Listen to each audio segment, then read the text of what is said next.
This is the Greenlight Epoxy Seal Coat Prep Cloth, and this is the best solution we found to clean your lamination before seal coating, because any dust or particles or oil from your hands will create fish eyes.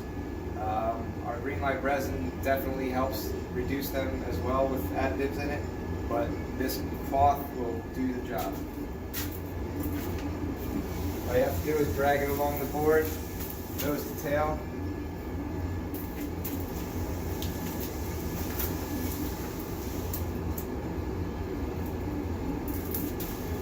I'll just use the width of my hand.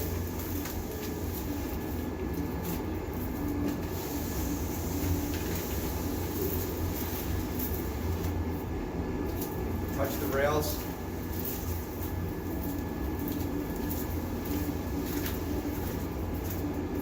That's it. Put it back in the bag, use it again. I've used this one a few times. There's actually color in it now, so you can wash it and reuse it a few times, but no more than 3, I would say. But epoxy prep cloth, must have.